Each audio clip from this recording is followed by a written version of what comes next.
Bien, llegamos a la última parte, a la reflexión sobre el discurso colonial y lo que proponemos, su articulación con lo ambiental. Vamos a retomar un poquito lo que decíamos de Aristóteles para presentar esta parte.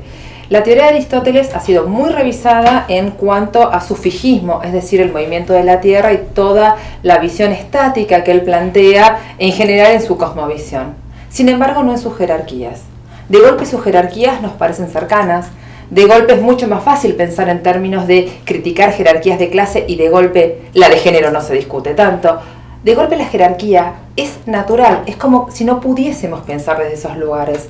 Por eso decíamos al principio en la primera clase que es fundamental la obligación de deslizarnos desde estos lugares, de otorgar nuestro propio lugar de jerarquía para entonces realmente repensar en los escenarios que nos ocupan cómo podemos dar cuenta de voces diversas que permitan interpelar.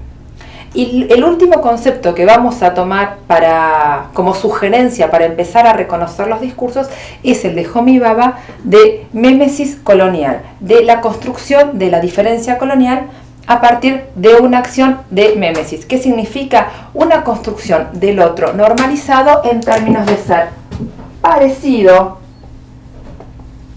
casi lo mismo, pero no exactamente. Hay un salto.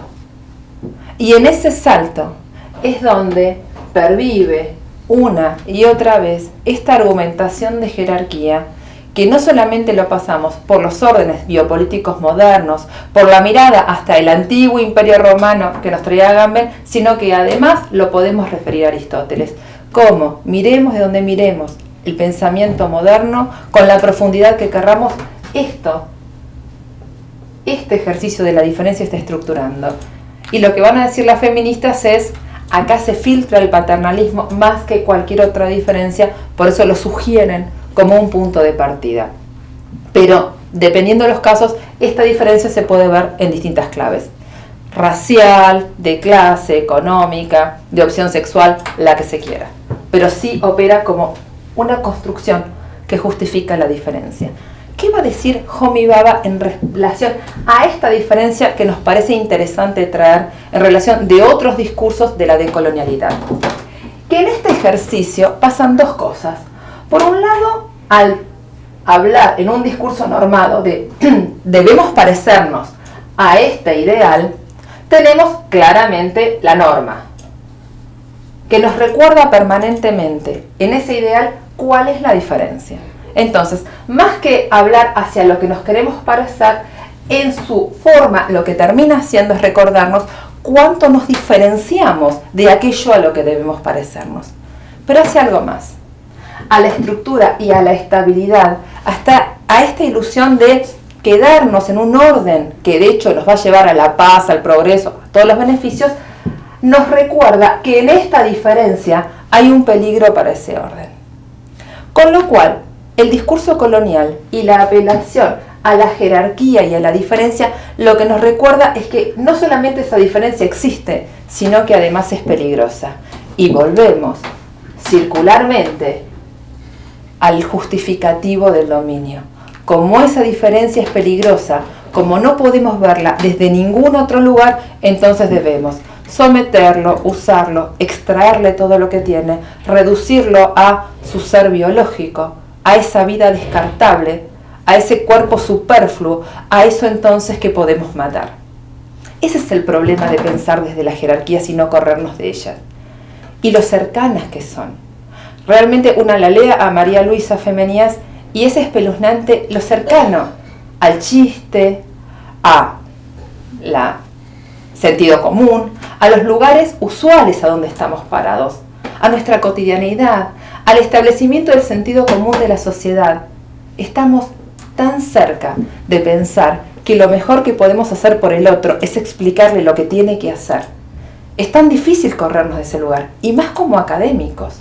Lo tomamos como natural.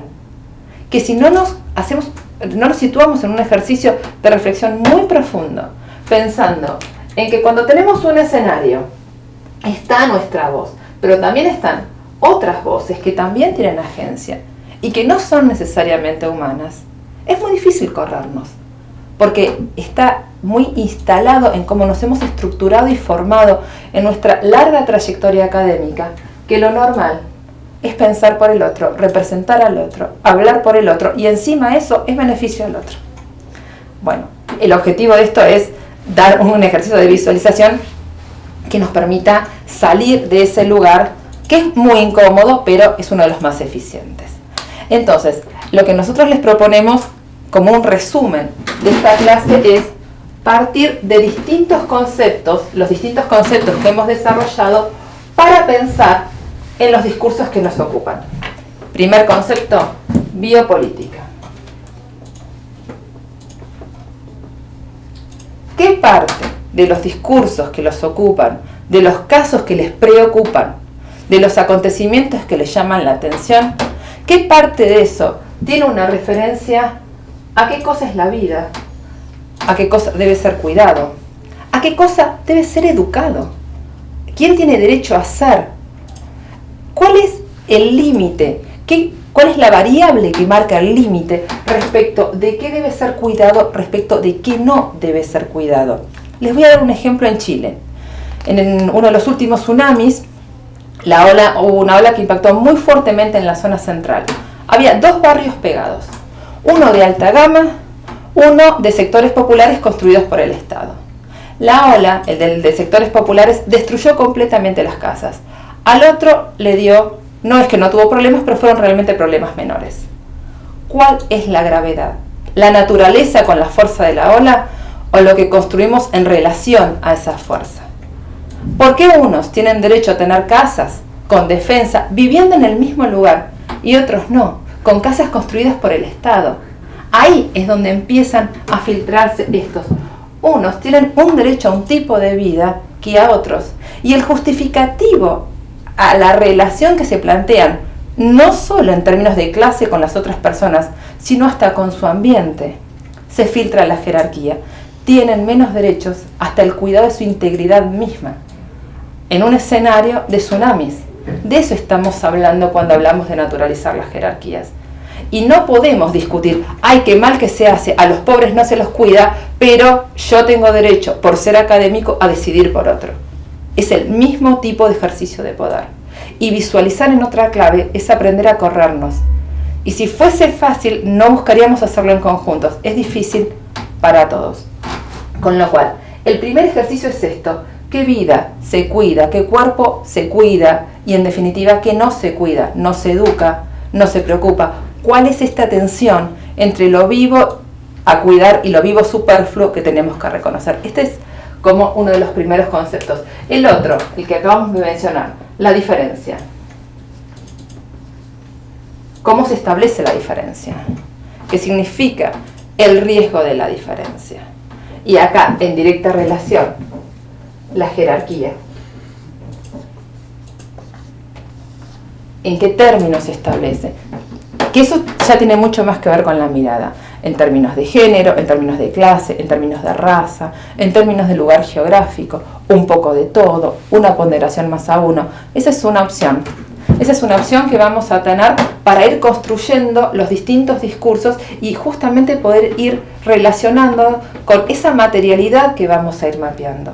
Por eso es tan importante que nos vayan dando y nos vayan facilitando a Carola y a mí sus temas para empezar a pensar desde qué dinámicas del arte dar cuenta de esta compleja diferencia que habla más de la opción ética de cada uno de ustedes por correrse del lugar de poder que de las miradas teóricas. Esta es una opción ética que tenemos y que queremos compartir.